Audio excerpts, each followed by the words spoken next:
Dan Allah subhanahu wa ta'ala memastikan bahwasanya memang dunia ini umumnya orang pakai bersaing. Kita orang beriman jangan. Allah ingatkan di sini. Jadi ada orang berbangga-bangga dengan anaknya, dengan hartanya, dengan mobilnya. Setiap hari kalau ketemu, yang jadi pembicaraan lisannya hanya itu saja. Berapa mobil kamu, berapa perusahaan kamu, berapa omset perusahaan, berapa keturunanmu, berapa istrimu, dan seterusnya. Hanya kebanggaan saja. Ya. Tentu beda dengan orang-orang yang melakukan karena iman. Kalau mereka melakukan karena iman, beda. Mereka akan berusaha tentunya untuk bisa menunggangi semua itu. Anak-anak jadikan sebagai aset amal jariah, harta disedekahkan supaya bisa dibawa ke akhirat, ya. Istri atau suami dijadikan pasangan penyebab untuk masuk ke dalam surga. Orang tua, kesempatan kita berbakti untuk mendapatkan yang terbaik di akhirat. Jadi beda sekali orang yang jadikan akhirat sebagai target dengan orang yang jadikan dunia sebagai target.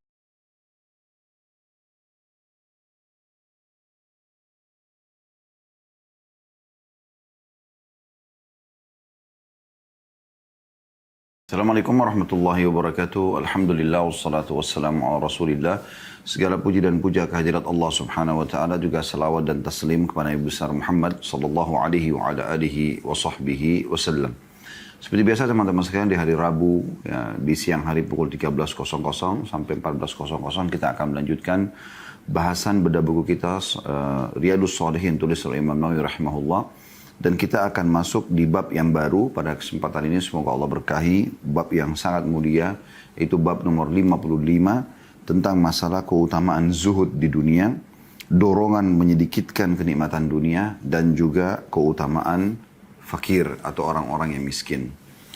Baik teman-teman sekalian. Sebelum kita masuk membahas atau membaca ayat-ayat Al-Quran ini angkat oleh Imam Nawawi rahimahullah. Berikut juga hadis-hadis yang cukup panjang membahas masalah ini. Saya akan coba memberikan dulu pembukaannya. Setiap orang beriman, jangan pernah tergiur dengan dunia ini. Apapun itu sifatnya.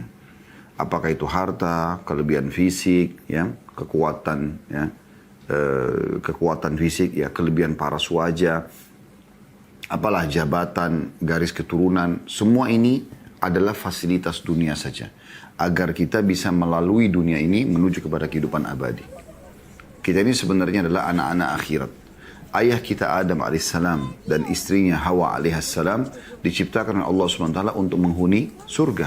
Dan turun di muka bumi ini menjalankan tugas sebagai khalifah, ya, pemimpin di muka bumi ini. Dan menerapkan hukum-hukum yang telah Allah perintahkan kepada beliau. Dan berikut juga keturunannya dari para nabi-nabi menyampaikan masalah itu. Dan akan kembali kepada akhirat. Ini perlu ditanamkan sebagai pondasi dasar hidup kita. Karena dengan seperti itu, kita akan tahu, oh ternyata dunia akan kita lalui. Seberat apapun cobaan di dunia akan menjadi ringan kalau Anda fikirkan apa yang baru saya sampaikan tadi. Dan juga sebesar apapun nikmat tidak akan melalaikan kita. Dan itu makna daripada zuhud, salah satu maknanya. Yaitu mendahulukan akhirat dari dunia. Ya. Jadi keliru ada sebagian orang memberikan pemahaman bahwasanya zuhud itu meninggalkan dunia untuk akhirat. Ini keliru. Kita tidak boleh meninggalkan dunia. Karena dunia ini fasilitas, tidak mungkin kita tinggalkan. Sehingga ada sebagian orang, mungkin dia terlalu berlebihan dalam masalah ini. Tidak mau lagi bekerja. Dia hanya duduk, dia hanya mau ibadah saja. Maksudnya ibadah dalam pandangan dia adalah hanya sholat saja. Yang lainnya tidak sama sekali. Maka tidak bekerja mencari nafkah. Tidak mengejar prestasi, menjaga nama baiknya, nama harumnya. Tidak berpikir masalah ekonomi, masalah sosial. Ya, tidak dipikirkan semua itu. Bagi dia, udahlah dunia akan saya tinggalkan. Tidak, kita akan tinggalkan dunia. Tapi kita jadikan dunia ini kesempatan untuk bisa kita tunggangi meraih yang terbaik di akhirat sana. Contoh misal, Anda punya, diamanakan sebuah jabatan. Dengan jabatan itu, dengan tanda tangan Anda, dengan keputusan dari Anda, ide dari Anda, maka akan ada maslahat yang besar buat umat. Misal contoh, ya, seperti orang diamanakan sebagai presiden, sebagai raja, ya, khalifah, kalau di zaman kaum muslimin, sultan, juga ada istilah begitu ya. Maka ini semua akan besar sekali maslahatnya buat pahala, buat akhirat gitu ya. Dibandingkan orang yang tidak punya jabatan yang dia keputusannya pun hanya sekitar di dia dan keluarganya saja. Ya. Anda maksimalkan itu. Anda juga maksimalkan misalnya ilmu yang Allah amanahkan. Apakah itu ilmu agama atau ilmu yang lainnya. Anda sibuk mengajarkannya. Memberikan manfaat kepada orang lain gitu. Memberikan saran-saran, memberikan nasihat, ya, Ya, kata Nabi SAW, siapa yang bisa memberikan manfaat untuk saudaranya, lakukanlah. Begitu juga dengan masalah jenjang pendidikan, karir pendidikan. Anda kejar supaya Anda terus menambah informasi, ya, ilmu pengetahuan. Yang penting bermanfaat dan bukan ilmu yang haram. Selain ilmu agama. Ilmu agama itu nomor satu. Maka Anda terus raih sampai S1, S2, S3, tingkat profesor kalau Anda bisa, ya. Supaya nama Anda harum dan juga tujuannya untuk lebih banyak membaca buku, ya, meraih prestasi dunia. Dan ini semua boleh. Dan ini masuk dalam istilah zuhud. Kita ambil contoh misalnya Abu Bakar radhiyallahu anhu dan Uthman bin Affan, Abdurrahman bin Auf, ya. Ini orang-orang yang terkenal dengan kekayaan mereka. Tapi kalau kita lihat buku-buku zuhud, ya, tidak akan luput menyebutkan nama-nama mereka sebagai pemimpin-pemimpin umat ini dalam masalah zuhud. Karena mereka menunggangi dunianya untuk akhiratnya. Sesuai yang Allah Subhanahu wa taala ceritakan atau gambarkan dalam surah Al-Qasas surah nomor 28 ayat 77. A'udzu billahi minasyaitonir rajim wabtaghi fima ataqallahu ad-daral akhirah wa la tansa nasibaka minad dunya.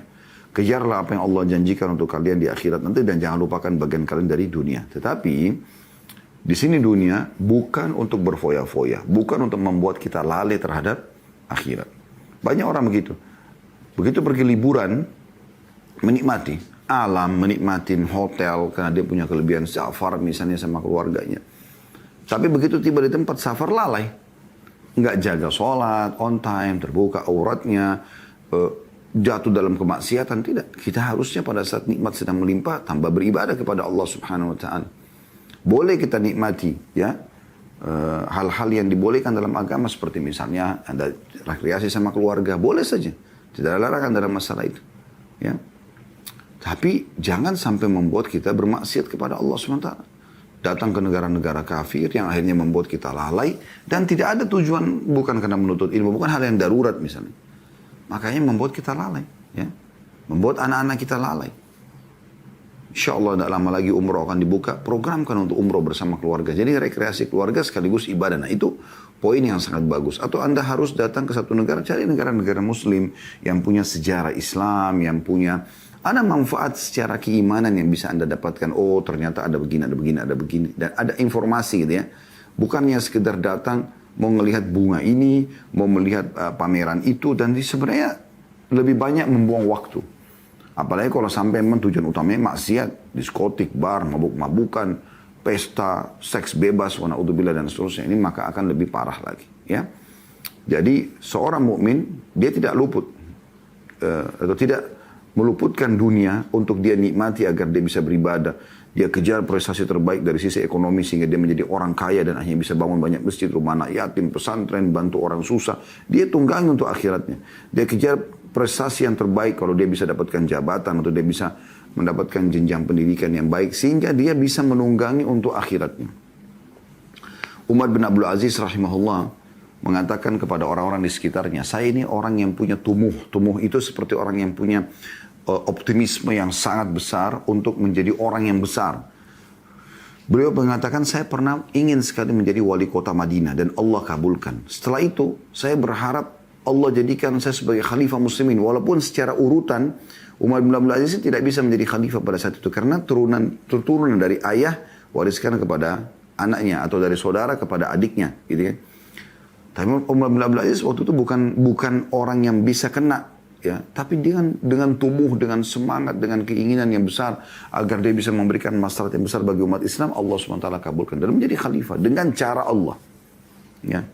Dengan cara Allah. Allah jadikan dia khalifah walaupun bukan dia yang menjadi kandidatnya. Ya. Allahu a'lam, ini hal yang baik untuk kita perhatikan. Tapi ingat, dunia ini memang tempat untuk kita lalui. Bukan tujuan utama. Dan itu akan kita bahas nanti teman-teman sekalian. Dunia bukan target utama. Karena kapan menjadi target utama, akhiratnya akan luput pasti. Tapi kalau kita tunggangi dunia untuk akhirat, maka kita akan bisa melalui dunia ini dengan cara yang benar dan baik. Kita akan masuk teman-teman sekalian membahas atau membaca dalil-dalil yang tulis oleh Imam Nawawi rahimahullah berhubungan dengan bab ini. Yang pertama beliau mengangkat firman Allah Subhanahu wa taala dalam surah Yunus ayat 24. A'udzu billahi minasyaitonir rajim. Kalau Anda pegang bukunya bisa lihat di halaman 380 ya. Innama mathalul hayatid dunya kama in anzalnahu minas sama'i fakhtalat فاختلط به نبات الأرض مما يأكل الناس والأنعام حتى إذا أخذت الأرض زخرفها وزينت وظن أهلها أنهم قادرون عليها أتاها أمرنا ليلا أو نهارا فجعلناها حصيدا كأن لم تغن بالأمس كذلك نفصل الآيات لقوم يتفكرون. Yang artinya, sesungguhnya perumpamaan kehidupan duniawi ini yang kita lalui semuanya, ya. Dan kita bukan orang pertama di muka bumi ini. Sudah banyak orang-orang sebelum kita. Jangan lupa itu. Sudah banyak orang-orang sebelum kita. Sesungguhnya perumpamaan kehidupan dunia ini adalah seperti air hujan yang kami turunkan dari langit. Lalu tumbuhlah tanaman-tanaman bumi dengan subur karena air hujan itu. Di antaranya ada yang dimakan oleh manusia dan ada juga dimakan oleh hewan ternak. Ya, buah-buahan, sayur-sayuran. Hingga apabila bumi itu telah sempurna keindahannya, sampai pada puncak panen, ya, dan berhias, maksudnya bunga-bunganya banyak, ya, dan pemiliknya mengira bahwa mereka pasti menguasainya atau memetik hasilnya, tiba-tiba datanglah kepadanya azab kami di waktu malam atau siang, lalu kami jadikan tanaman-tanaman itu laksana tanam-tanaman yang sudah dicabit, seakan-akan belum pernah tumbuh kemarin. Demikianlah kami menjelaskan tanda-tanda kekuasaan kami kepada orang-orang yang berfikir. Ini ayat ini dalam sekali, ya.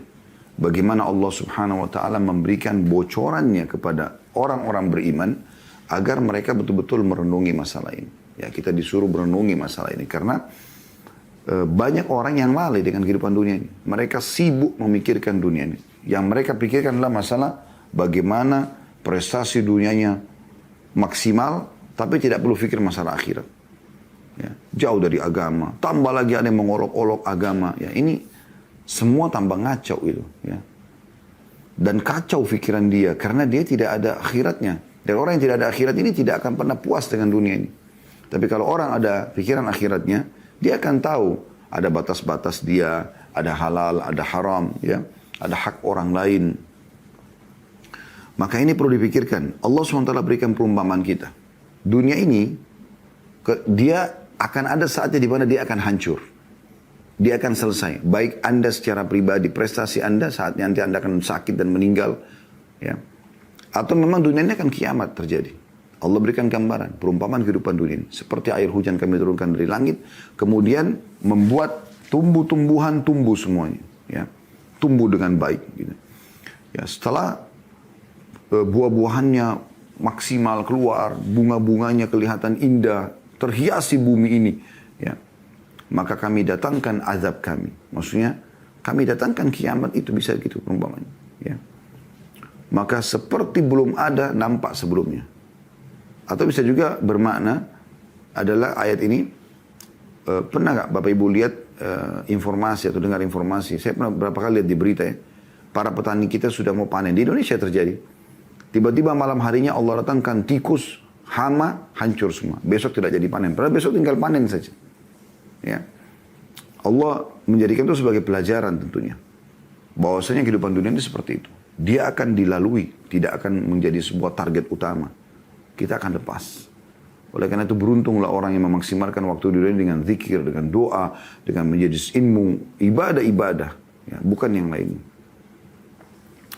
Selanjutnya, Allah subhanahu wa ta'ala menyebutkan dalam surah Al-Kahfi ayat 45 sampai 46. A'udzu billahi minasyaitonir rajim. Wadrib lahum mathalal hayatid dunya kama'in anzalnahu minas sama'i fakhtalat bihi nabatul ardi fa asbaha hashiman tadruhu ar-riyah wa kana Allahu ala kulli syai'in muqtadira.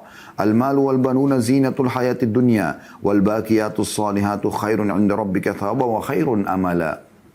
Yang artinya, dan buatkanlah untuk mereka atau manusia perumpamaan kehidupan dunia ini. Ibarat air hujan yang kami turunkan dari langit. Maka menjadi subur karenanya tumbuh-tumbuhan di bumi. Kemudian tumbuh-tumbuhan itu menjadi kering yang diterbangkan oleh angin. Artinya akan hilang. Begitulah kehidupan dunia karena dia tidak ada yang kekal. Ya. Dan Allah Maha Kuasa atas segala sesuatunya. Harta dan anak-anak adalah perhiasan kehidupan dunia. Yang kalian lihat selama ini, jabatan, pekerjaan, dapat rumah, punya mobil, punya anak-anak, punya pasangan hidup, perhiasan dunia. Namun amal kebajikan yang terus-menerus adalah lebih baik pahalanya di sisi Tuhanmu, serta lebih baik untuk menjadi harapan. Maksudnya, Pikirkan juga untuk akhiratmu. Pikirkan bagaimana supaya kamu punya masjid, kamu punya rumah anak yatim, kamu punya sesuatu yang bisa kau andalkan di akhirat nanti. Selanjutnya, dalam firman Allah SWT surah Al-Hadid ayat 20. Allah Subhanahu wa taala juga berfirman, A'udzu billahi minasyaitonir rajim. I'lamu annamal hayatud dunya la'ibun wa lahun wa zinatun wa tafakhurun bainakum wa takathurun fil amwali wal aulad. كمثل غيث أعجب الكفار نباته ثم يهيج فتراه مصفرا ثم يكون حطاما وفي الآخرة عذاب شديد ومغفرة من الله ورضوان وما الحياة الدنيا إلا متاع الغرور. Artinya, ketahuilah bahwasanya kehidupan dunia ini hanyalah permainan dan senda gurau, seperti orang yang cuma bercanda saja. Nanti pada saat dia meninggal dia baru sadar, oh ternyata. Gitu. Seperti ini saja ya. Nanti kita kalau meninggal teman-teman kita akan lihat, oh hidup saya dari lahir bayi, anak-anak, remaja sampai mati. Ini seperti cuma satu kisah pendek saja. Ya. 60, 70 tahun, 100 tahun itu seperti sebuah waktu yang sehari dua hari saja. Allah mengingatkan, ketahuilah bahwasanya kehidupan dunia ini hanya permainan dan senda gurau. Perhiasan dan saling berbangga di antara kalian. Serta berlomba-lomba dalam kekayaan dan anak keturunan. Oh itu si fulan kaya, hartanya banyak. Oh si fulan banyak anaknya. Seperti hujan yang tanam tanaman mengagumkan para petani. Kemudian tanaman itu menjadi kering dan kamu lihat warnanya kuning kemudian menjadi hancur. Dan di akhirat nanti ada adab yang keras dan ampunan dari Allah serta keridhaannya. Dan kehidupan dunia tidak lain hanyalah kesenangan yang palsu. Maksudnya palsu Allah ciptakan memang hanya untuk dilalui. Ya. Supaya indah kita beribadah, Allah buat tanam-tanaman, Allah buat udara yang sejuk. Jadi bukan untuk bermaksiat di situ. Karena kita akan laluin semua ini. Kita akan laluin. Ya. Ini poin perlu digaris bawah ini. Dan Allah Subhanahu wa taala memastikan bahwasanya memang dunia ini umumnya orang pakai bersaing. Kita orang beriman jangan. Allah ingatkan di sini. Jadi ada orang berbangga-bangga dengan anaknya, dengan hartanya, dengan mobilnya. Setiap hari kalau ketemu, yang jadi pembicaraan lisannya hanya itu saja. Berapa mobil kamu, berapa perusahaan kamu, berapa omset perusahaan, berapa keturunanmu, berapa istrimu, dan seterusnya. Hanya kebanggaan saja. Ya. Tentu beda dengan orang-orang yang melakukan karena iman. Kalau mereka melakukan karena iman, beda. Mereka akan berusaha tentunya untuk bisa menunggangi semua itu. Anak-anak jadikan sebagai aset amal jariah, harta disedekahkan supaya bisa dibawa ke akhirat, ya. Istri atau suami dijadikan pasangan penyebab untuk masuk ke dalam surga. Orang tua kesempatan kita berbakti untuk mendapatkan yang terbaik di akhirat. Jadi beda sekali orang yang jadikan akhirat sebagai target dengan orang jadikan dunia sebagai target. Dan Allah berikan gambaran, dunia ini sehebat apapun prestasi yang kamu kejar, seperti tanam-tanaman. Buah-buahan. Lihat kalau sudah panen, bagus kan warnanya. Buahnya ranum dan menarik sekali untuk kita nikmati. Gitu. Tapi kalau kita tidak nikmati dalam beberapa hari rusak kan. Seindah apapun buah-buahan itu. Seindah apapun pohon itu dia akan berubah ada saatnya dia gugur, ada saatnya dia berkurang buahnya. Itu perumpamaan kehidupan dunia. Dia akan hilang. Kehidupan palsu. Makna palsu di sini adalah dalam ayat maksudnya menipu. Karena kalau orang terbawa dengan arus itu, dia bersaing di dunia ini, maka dia tidak akan pikirkan akhirat, dia tertipu dengan masalah itu. Kemudian dalam ayat yang lain, Allah Subhanahu wa taala juga memastikan surah Al-Imran, ya. Ayat 14 yang bunyinya a'udzubillahi minasyaitonir rajim. Zuyina lin-nasi hubbus syahawati minan nisa'i wal banina wal qanatiril muqantarati minadh-dhahabi wal fiddah minadh-dhahabi wal fiddati wal khairil musawwamati wal an'ami wal harth. Dzalika mata'ul hayatid dunya wallahu 'indahu husnul ma'ab. Dijadikan terasa indah dalam pandangan manusia cinta terhadap apa yang diinginkan berupa perempuan, anak-anak, harta benda yang menumpuk dan dalam bentuk emas, perak, kuda pilihan, hewan-hewan ternak dan sawah ladang. Itulah kesenangan hidup dunia dan di sisi Allah tempat kembali yang baik atau surga. Artinya, kalau orang nikmati itu untuk akhiratnya, bagaimana dia menjadi orang yang terbaik untuk akhiratnya? Dia tunggangi anak-anaknya, pasangan hidupnya, hartanya, semua untuk akhiratnya, maka dia akan beruntung. Karena di sisi Allah, dia bisa tunggangi itu untuk mendapatkan terbaik di sisi Allah nanti. Kalau sebaliknya dia tunggangi itu hanya untuk dunianya saja bersaing, akhirnya ujung-ujungnya bahkan saling bunuh-membunuh bahkan ya dalam hal ini, maka ini berbahaya sekali. Ya, mereka karena menjadikan dunia sebagai tempat bersaingnya, bukan untuk ditunggangi mendapatkan yang terbaik di akhirat. Ini sebenarnya ladang tempat kita menanam di sini, kita panen di akhirat sana. Dan di sini dijelaskan bagaimana munculnya rasa suka kepada lawan jenis, anak-anak, harta benda, emas, perak, kuda, hewan ternak, ya, sawah dan ladang, kebun-kebun. Dan Allah mengatakan semua itu, ya, maknanya kalau kalian tunggangi untuk mendapatkan yang terbaik di akhirat, maka bisa menjadi ajang pahala. Atau kalau tidak, ketahuilah kalau kalian pilih itu, di sisi Allah ada yang lebih baik, yaitu surga. Karena akan abadi, lebih luas, lebih indah, dan kepemilikannya juga abadi ya. Yang buat kita khawatir dulu ini apa? Rumah yang kita milikin, nanti kalau kita meninggal akan jadi hilang atau akan dijual misalnya atau digadai. Ya. Begitu juga dengan apapun yang kita miliki dari dunia ini, itu semuanya umumnya akan ditinggal. Jadi, tidak ada sesuatu yang akan kekal abadi. Masa muda kita dan tenaga kita juga akan berubah menjadi masa tua. Ya. Sehat kita berubah akan satu waktu menjadi sakit. Bahkan hidup kita akan mati. Nah itu kehidupan dunia seperti itu. Di akhirat kepemilikan abadi. Sekali Anda punya istana itu, harta itu akan selamanya Anda miliki. Allah kekalkan. Allah mengatakan khalidina fiha. Sekali Anda punya pasangan itu, maka akan selamanya jadi pasangan Anda. Sekali Anda bahagia, selamanya. Sekali Anda sehat, selamanya. Semuanya. Kata Nabi SAW, orang yang masuk surga tidak akan rusak bajunya, tidak akan habis masa mudanya, tidak akan pernah sakit. Ya. Tidak lagi buang air besar dan buang air kecil di surga. Allah ingatkan, dunia bisa kalian tunggangi untuk sana. Targetnya akhirat. Bukan ini. Bukan di sini di dunia. Ya. Itu makna daripada ayat ini. Demikian juga dengan firman Allah SWT selanjutnya dalam surah Fatir ayat 5. Imam Nawawi rahimahullah mengangkat ini. Ya. Firman Allah SWT, A'udhu billahi minasyaitonir rajim. Ya ayuhan nasu inna wa'dallahi haqq. Fala tagurrannakum al-hayatu dunya wa la yagurrannakum billahil garur. Wahai sekalian manusia, kata Allah SWT. Sungguhnya janji Allah itu benar. Gak ada yang luput. Yang Allah katakan yang beriman beramal saleh akan bahagia dunia, bahagia akhirat, itu pasti benar. Allah mengatakan orang yang bermaksiat, orang yang kafir akan sengsara dunia, sengsara juga di akhirat, itu juga benar. Sesungguhnya janji Allah benar, maka janganlah sekali-kali kehidupan dunia ini memperdaya kalian.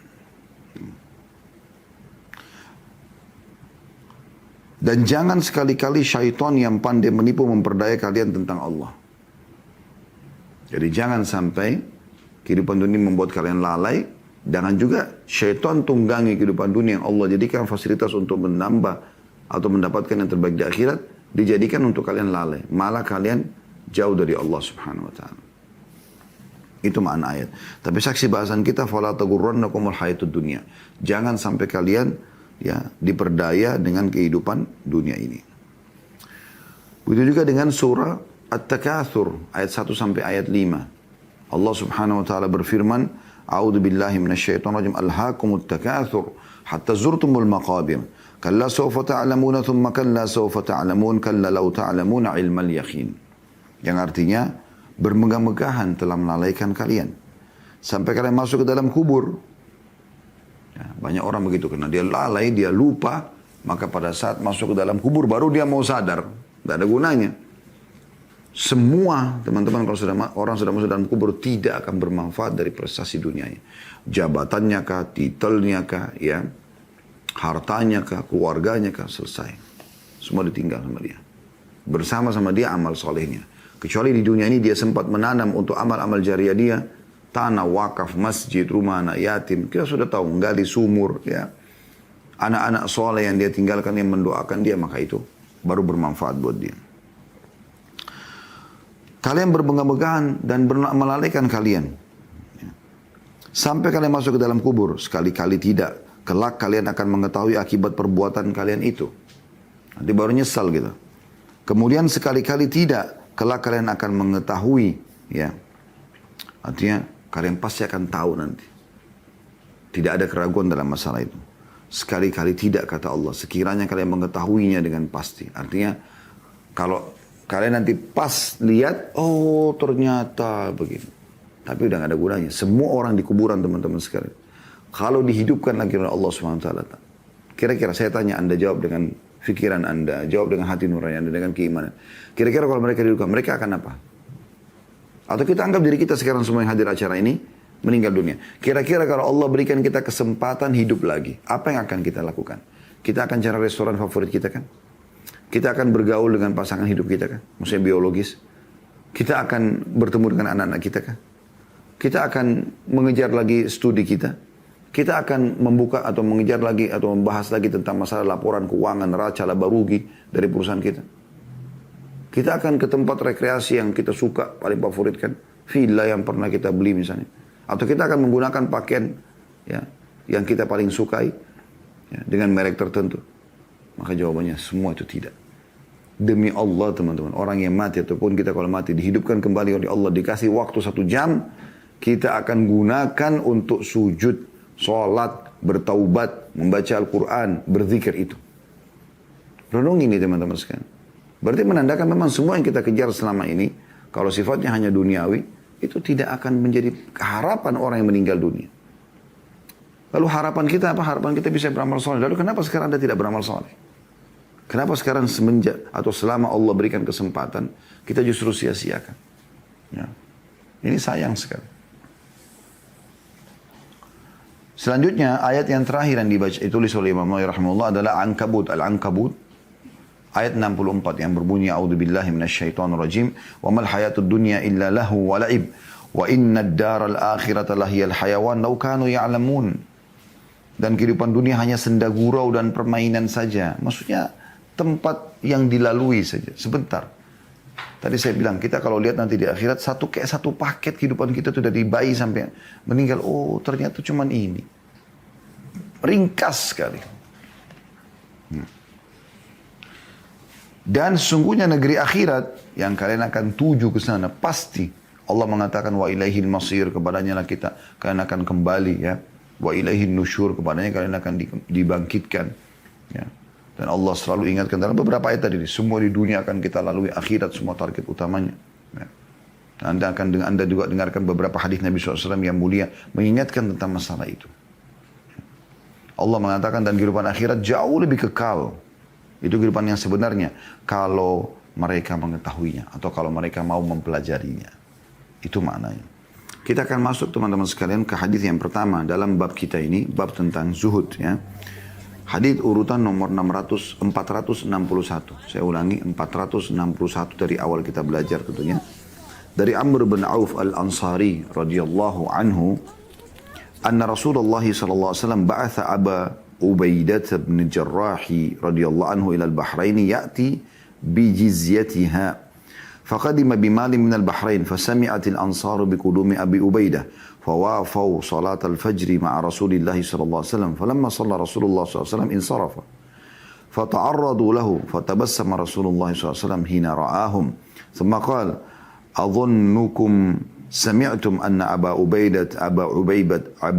عبيدة قدم بشيء من البحرين فقالوا أجل يا رسول الله فقال أبشروا وأملوا ما يسركم فوالله ما الفقر أخشى عليكم ولكن أخشى أن تبسط الدنيا عليكم كما بسطت على من كان قبلكم fatanafasuha kama tanafasuha fatuhlikakum kama ahlakatuhum.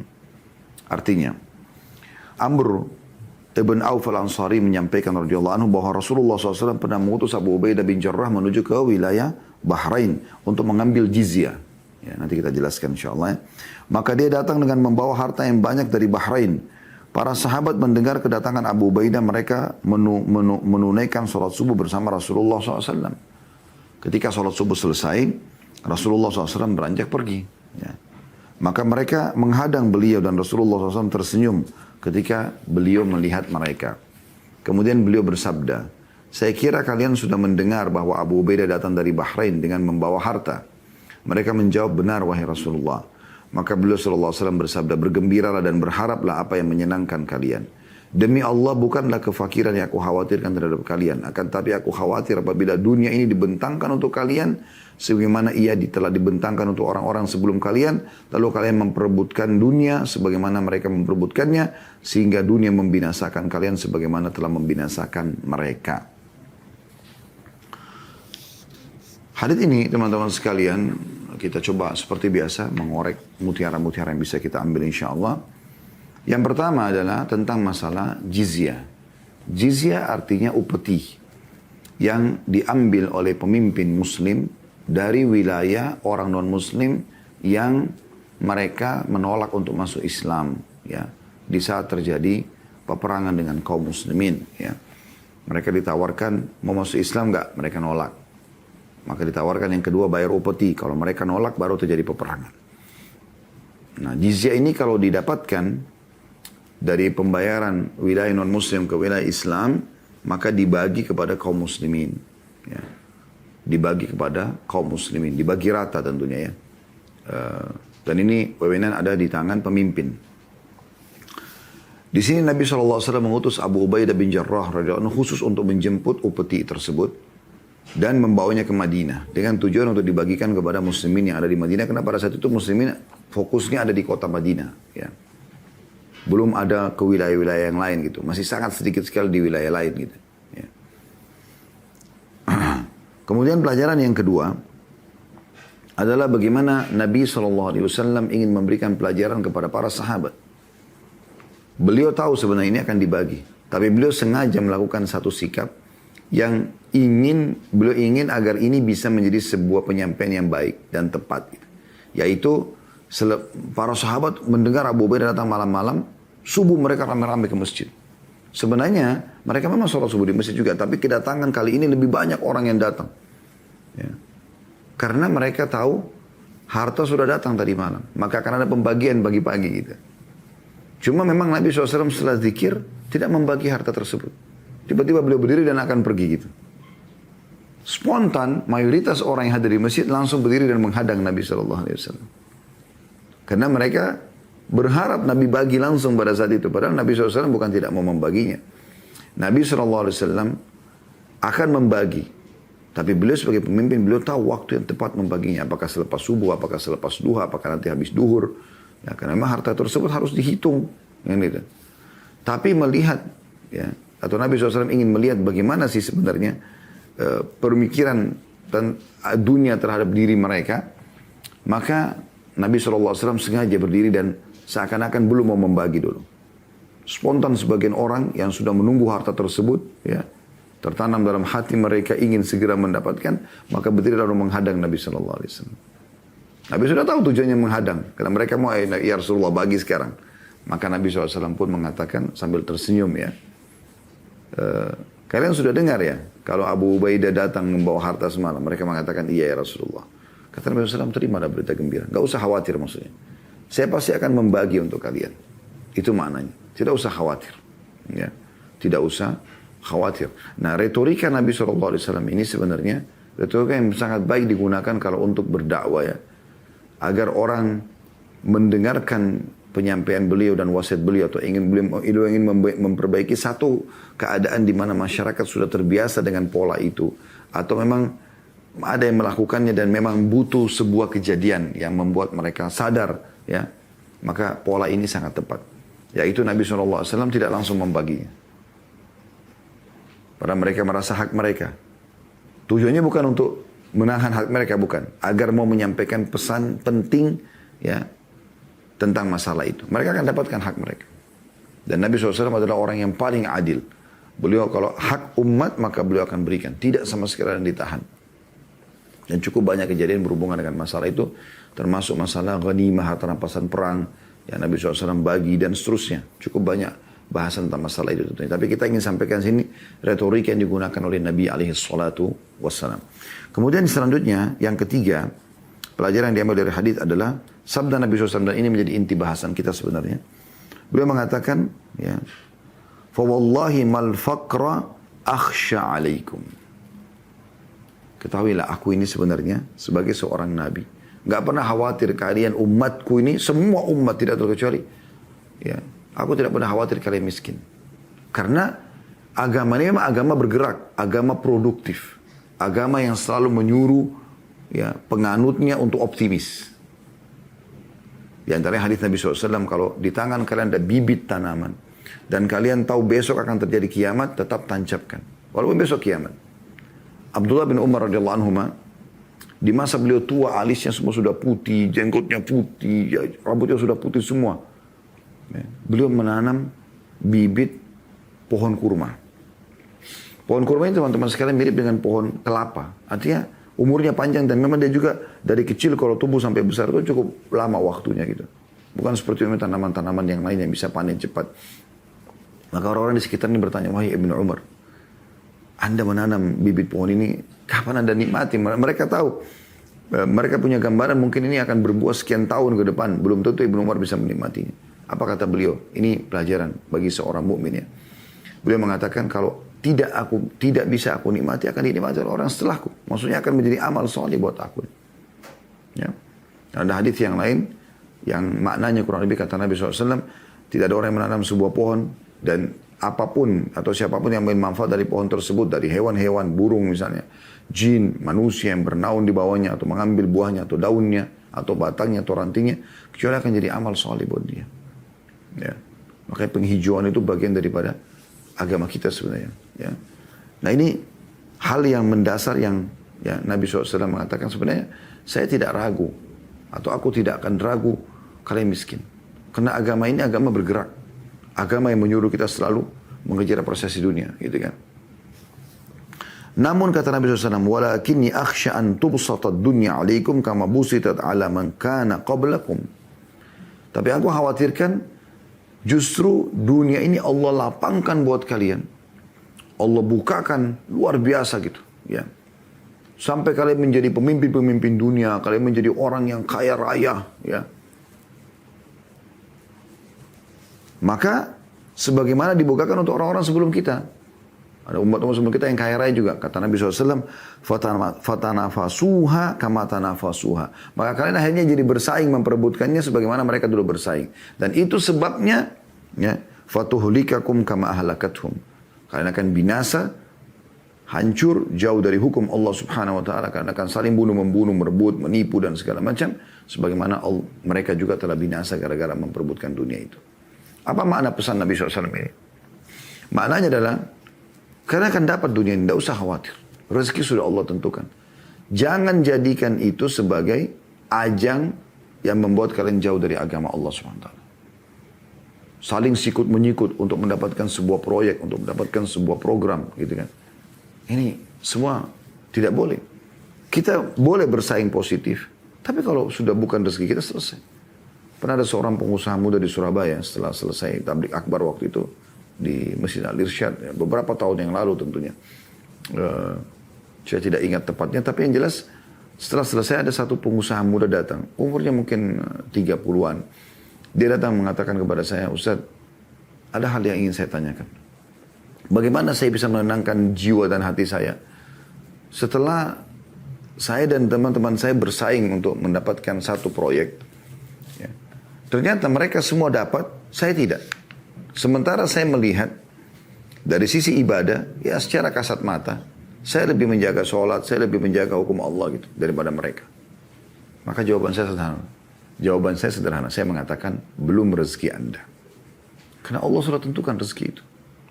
Kalau rezeki Anda teman-teman akan sampai kepada Anda mau nggak mau. Nah? Makanan yang Allah sudah catatkan akan masuk ke mulut Anda, tidak akan masuk ke mulut orang lain. Walaupun yang beli orang lain. Pernah nggak terjadi teman-teman sekalian Anda beli makanan? Karena tiba-tiba Anda merasa kenyang, nggak mau makan. Lalu Anda hadiahkan kepada orang lain. Padahal dia tidak pernah memprogramkan beli makanan itu dari restoran itu. Atau mungkin Anda bawa pulang ke rumah, anak-anak yang makan. Pembantu yang makan. Pasangan hidup kita yang makan. Ya. Atau mungkin Anda beli makanan terlupa di satu tempat. Anda tidak bawa lagi. Bukan cuma manusia. Jin, hewan-hewan, semua sudah Allah tentukan. Allah tentukan hewan ini akan dimakan oleh rezekinya adalah ini. Itu nggak bisa luput. Ya. Ini hal yang luar biasa harus dipikirkan teman-teman sekalian. Jadi rezeki itu sudah Allah tentukan. Tidak ada sesuatu yang luput dari kita. Lalu untuk apa bersaing dalam masalah dunia? Itu yang Hasan Basri rahimahullah mengatakan. Aku selalu senang dan tenang karena ya rezekiku sudah Allah tentukan, maka tidak akan diambil oleh orang lain. Tidak akan pernah namanya, oh ini diambil bagianku untuk rezeki. Bukan. Memang berarti bukan rezeki kita. Kalau rezekinya akan sampai kepada dia teman-teman sekalian. Dan hadis Nabi SAW masyhur sekali. Ya kata beliau tidak akan wafat satu jiwa, tidak akan meninggal dunia sampai seluruh rezekinya akan dia dapatkan. Setetes air pun yang akan masuk tenggorokan kita akan sampai dulu baru kita meninggal dunia. Sudah Allah catatkan. Tidak akan luput itu. Makanya Nabi SAW mengatakan, saya tidak ragu dengan kalian tentang kefakiran. Karena rezeki sudah Allah tentukan. Agama ini juga perlu dengan optimisme. Ya, untuk bekerja, untuk bergerak, untuk produktif. Tapi yang aku khawatirkan adalah kalian seperti ini nih, terlalu ambisius dengan masalah dunia. Akhirnya kalian jadi bersaing di situ, maka binasalah kalian sebagaimana binasa orang sebelum kalian. Akhirnya mereka sudah tidak kenal lagi hak kekerabatan, ya, gara-gara harta tersilaukan dengan itu. Tidak pernah lagi hak kenal orang-orang miskin, ya. Seakan-akan dia yang menciptakan rezeki itu. Padahal Allah Subhanahu Wa Taala menjadikan itu. Dan ketahuilah teman-teman sekalian, satu poin penting. Kalau Anda tahu rezeki yang Allah berikan itu adalah amanah yang Allah berikan dan bukan Anda pemiliknya, maka Anda akan selalu terus menjadikan itu sebagai fasilitas. Ini kesempatan yang Allah titipkan amanah harta ini untuk saya mendapatkan amal soleh di situ. Maka Anda akan berbagi dengan orang lain. Yang punya anak-anak yang Allah amanahkan di rumah, biasakan mereka bersedekah. Saya melihat subhanallah upaya syaitan menyesatkan manusia dari masih kecil. Saya pernah lihat anak-anak saya sendiri. Contoh kasus mereka sering makan tangan kiri. Hampir semua anak-anak yang Allah amanahkan kepada saya, Masya Allah, cukup banyak. Maka kalau kita beri makanan, dia larikan ke tangan kiri. Kita larikan ke tangan kanan, tetap ke tangan kiri. Nabi SAW sudah menyuruh makan dengan tangan kanan. Banyak orang tua lalai dibiarkan hanya anaknya selalu makan tangan kiri dan minum. Tapi Nabi SAW melarang. Jangan kalian makan dan minum dengan tangan kiri, karena syaitan makan dan minum dengan tangan kiri. Ini contoh. Demikian pula dengan sifat bakhil. Tidak mau berbagi. Cinta berlebihan dengan harta. Itu begitu. Memberikan celengan buat anak-anaknya. Dia rasa ini milik dia. Tidak boleh orang sentuh. Orang tuanya pun sentuh maka dia marah. Atau makanan. Atau pakaian. Milik dia nggak boleh sentuh. Ini saya terus berusaha. Sampai hari ini saya terus berusaha. Untuk selalu menanamkan kepada diri anak-anak saya. Bagaimana berbagi. Bagaimana berbagi. Bahkan puncaknya di saat kita lagi suka sekali dengan sesuatu. Lalu adik atau saudaranya butuh. Maka bagaimana dia bisa mendahulukan saudaranya. Sehingga masuk dalam firman Allah SWT, "Wa may yuqa syuhha nafsihi fa ulaika humul muflihun." Siapa yang berhasil ya tercabut dari dirinya, dia hilangkan dari dirinya syuh, sifat pelitnya, maka fa ulaika humul muflihun, mereka adalah orang-orang yang beruntung. Jadi yang punya anak-anak, tanamkan kepada mereka terbiasa bersedekah, terbiasa mendahulukan orang lain, supaya dunia ini bukan menjadi target utama mereka. Ini poin penting sekali untuk kita bisa dapatkan dalam masalah ini. Karena Nabi SAW sudah sampaikan, yang membuat binasa orang-orang sebelum kalian justru karena ini. Berebut dalam masalah dunia. Dunia boleh dikejar, dunia boleh ya diraih, prestasi terbaiknya selama itu halal, tapi jangan menjadikan itu adalah ajang justru untuk mendapatkan dosa pada Allah Subhanahu Wa Taala. Hadis selanjutnya nomor 2400. Urutan nomor 2 dalam bab kita ini, 462 dari awal kita belajar ya. Dari Abu Sa'id al-Khudri radhiyallahu anhu, beliau berkata, "Jalasa Rasulullah SAW ala al-mimbari wa jalasna ma'ah." Wa jalasna hawlahu. Saya ulangi. Jalasa Rasulullah SAW ala al-mimbari wa jalasna hawlahu. Faqala, "Inna mimma akhafu alaikum min ba'di ma yuftahu alaikum min zahrati dunya wa zinatiha." Rasulullah SAW duduk di atas mimbar, dan kami duduk ya di sekitar beliau, di bawah. Lalu beliau bersabda, "Sungguhnya di antara yang aku khawatirkan terhadap kalian, umatku semua, sepeninggalku nanti, adalah gemerlap dunia dan perhiasan yang dibukakan bagi kalian. Sehingga membuat kalian menunda waktu sholat, tidak lagi berpuasa, ya, lalai, saling tipu menipu karena urusan dunia yang berlebihan. Oleh karena itu harus dibekali, ya, dijadikan kendaraan agama ini untuk melewati dunia ini. Supaya pendapatan kita, pergaulan kita, ya semuanya ini adalah sesuai dengan panduan agama. Kalau tidak jadi masalah. Dan ini yang Nabi SAW mengatakan, aku khawatir itu. Aku tidak khawatir yang lainnya. Karena perusak daripada sholat orang, on time sholat misalnya, atau puasa, atau zikir, atau ini, kelalaian terhadap dunia. Makanya ini yang harus dihati-hati. Tetap kita laluin, tapi jangan lupa, hak-hak Allah SWT ada. Azan tinggalkan semua urusan dunia. Selesai. Waktu puasa ya puasa. Waktu ibadah kepada Allah SWT. Dunia tinggalkan semuanya. Jadi kalau tertanam teman-teman luar biasa gitu. Ada seorang salaf dari tabi'in lagi di depan Ka'bah. Seingat saya Salim bin Abdullah bin Umar radhiyallahu anhu jemaah. Ini cucunya Umar bin Khattab, anaknya Abdullah bin Umar. Dia pernah lagi di tempat tawaf, lagi berzikir kepada Allah SWT menghadap Ka'bah. Ada satu khalifah masuk. Dan orang mengatakan itu Salim. Dia juga dengar, dia tahu Salim. Maka khalifah mengatakan, saya ingin ketemu sama dia. Tapi dia minta pengawalnya tidak ada yang panggil Salim. Biarkan dia datang sendiri. Khalifah datang, teman-teman, raja pada saat itu duduk di sebelah dia. Mengucapkan salam. Belum dijawab sama dia. 2 kali belum dijawab. 3 kali belum dijawab. Karena dia lagi berzikir. Raja datang ke dia. Subhanallah. Ya. Ini bagaimana orang kalau sudah tertanam urusan akhirat sama dia, nggak sama sekali peduli dengan masalah dunia ini. Setelah 3 kali dan dia sudah selesai zikir Salim, baru dia jawab, Waalaikumsalam warahmatullahi wabarakatuh. Baru dia tanya, apa kabar Khalifah, apa segala macam. Khalifah faham, sebenarnya bukan dia tidak mau jawab salam, tapi dia tidak mau potong zikirnya. Dan bukan karena raja datang kemudian dia seperti pengemis, enggak. Apa yang terjadi? Setelah itu Khalifah mengatakan, ada hajat Anda. Ada enggak yang bisa saya penuhi? Ya. Maka dia mengatakan, hajat dunia atau hajat akhirat? Kata Khalifah, tentu hajat dunia. Kalau hajat akhirat saya tidak punya. Tapi saya tidak punya hajat selain hajat akhirat saja. Ada sebagian salaf lain juga begitu. Ditanyakan kepada dia oleh seorang khalifah, ya, apa yang bisa saya bantu? Dia bilang, apakah Anda bisa memasukkan saya ke dalam surga dan menyelamatkan dari neraka? Dia bilang, saya tidak bisa. Kata dia, saya tidak ada hajat selain itu. Subhanallah, ya. Mereka punya bahasa-bahasa ini jelas sekali bagaimana mengarah kepada targetnya akhirat. Ya. Hadis yang terakhir yang kita bahas pada kesempatan ini adalah hadis nomor 463. Dan tadi 2 buah hadis yang kita bahas yang 461, 462, dua-duanya riwayat Bukhari Muslim, muttafaqun alaih. Anda yang pegang buku bisa tertulis muttafaqun alaih. Hadis yang kita bahas pada siang ini terakhir insyaallah, dan kita buka pertanyaan setelah ini. Hadis nomor 3 dalam bab kita dan urutan 463 dari awal belajar.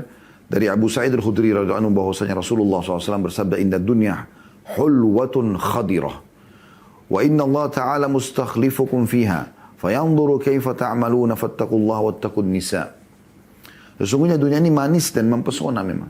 Menggoda. Dan sesungguhnya Allah Ta'ala menugaskan kalian di dalamnya. Dia hendak melihat bagaimana kalian berbuat. Karena itu takut terhadap fitnah dunia dan takut terhadap fitnah wanita. Hadis ini teman-teman sekalian memberikan pelajaran kepada kita. 3 pelajaran yang bisa kita ambil hikmahnya. Yang pertama adalah potongan sabda Nabi SAW, inna dunya hulwatun khadirah. Dunia ini sesuatu yang manis dan mempesona. Memang, ya. Ada orang-orang yang tampan, orang-orang yang cantik, ada udara yang segar, ada pemandangan yang indah, ya. Cuaca yang cerah dan seterusnya. Ada. Tapi semua itu untuk ditunggangi agar menuju kepada akhirat, ya. Jadi memang dunia begitu keadaannya. Hulwatun khadirah. Memang dia manis dan mempesona. Tapi tidak boleh membuat kita lalai. Boleh kita nikmatin sebatas yang Allah halalkan. Dan sebatas tidak melalaikan kita dari urusan akhirat. Pelajaran yang kedua, wa inna Allah ta'ala mustakhlifukum fiha. Dan Allah di sini menugaskan kalian di dalamnya. Perhatikan kata-kata mustakhlifukum atau menugaskan kalian. Khalifah. Allah mengatakan tentang ayat kita Adam apa? Inni ja'ilun fil ardi khalifah. Aku ciptakan di pemimpin khalifah di muka bumi. Punya tugas. Apa tugas kita? Allah sebutkan dalam surah Az-Zariyat. Ya. A'udzu billahi minasyaitonir rajim. Wa ma khalaqtul jinna wal insa illa liya'budun. Aku tidak ciptakan jin dan manusia kecuali untuk menyembah. Menyembah Allah. Mengerjakan apa yang Allah perintahkan yang wajib dan sunnah. Meninggalkan apa yang Allah larang yang makruh dan haram. Jadi kalau ada syaitan bisikan Anda, memang cuma itu tugasnya. Memang cuma itu tugasnya. Memang cuma itu Anda. Memang Anda diciptakan di muka bumi ini untuk sholat, untuk puasa, untuk zikir, untuk doa, ya, untuk majelis ilmu, untuk bakti sama orang tua, jenguk orang sakit, ya, bantu orang-orang yang susah. Memang begitu. Itu tujuannya memang. Dan bukan tujuannya dari sini berzina, berbohong, menipu, ya, membunuh, mencuri. Bukan. Itu nggak boleh. Makanya dilarang. Tujuan kita memang untuk itu. Itu tujuannya. Jangan keluar dari tujuan itu. Allah tugaskan kita untuk itu. Semua yang Allah perintahkan sudah kita jelaskan atau sudah jelas dalam agama kita. Itu yang kita kerjakan. Yang Allah larang sudah jelas, berarti itu tidak boleh. Itu makna dari potongan ini. Yang ketiga, yang kita bisa ambil adalah fayanzuru kaifa ta'malun. Ya. Fattaqud dunya wattaqun nisa. Maka Allah akan melihat bagaimana kalian menjalankannya. Sehingga Allah akan balas sesuai dengan kalian. Kalau kalian kerjakan perintah, tinggalkan larangan, kalian akan dapat pahala dan masuk surga di akhirat. Kalau kalian melanggar, maka kalian akan masuk neraka. Oleh karena itu, hati-hatilah. Agar kalian tidak melanggar dua hal. Fattaqud dunya, jangan jadikan dunia sebagai target utama kalian. Wattaqun nisa, dan hati-hatilah dengan wanita. Maksudnya apa? Kebanyakan orang sesat karena kesesatan kaum wanita. Tentu bukan berarti wanitanya buruk, tidak.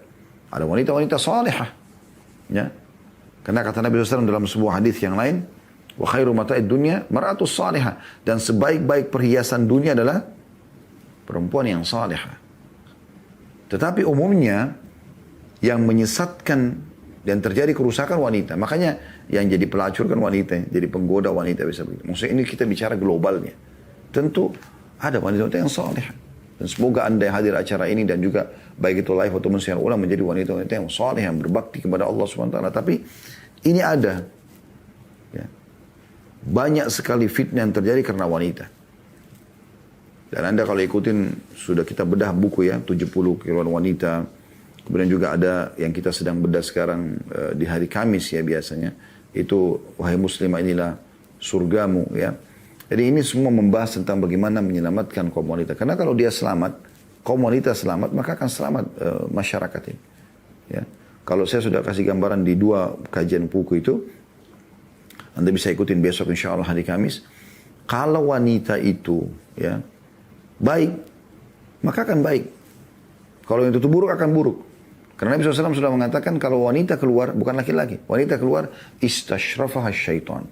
Istishraf itu maksudnya syaitan akan mengistishraf dia. Apa itu istishraf? Orang Arab mengatakan kalau dia melihat sesuatu yang jauh dan dia ingin memastikan supaya pantulan cahaya tidak mengganggu pemandangan, dia taruh telapak tangannya di atas keningnya begini. Nah, itu syaitan begitu, memantau setiap wanita yang keluar. Karena kapan dia berhasil sesatkan satu wanita bisa merusak satu masyarakat laki-laki. Satu komunitas laki-laki bisa rusak dengan satu wanita. Ya. Satu wanita bisa melayani perzinahan 10 laki-laki, 20, 30 laki-laki dalam sehari.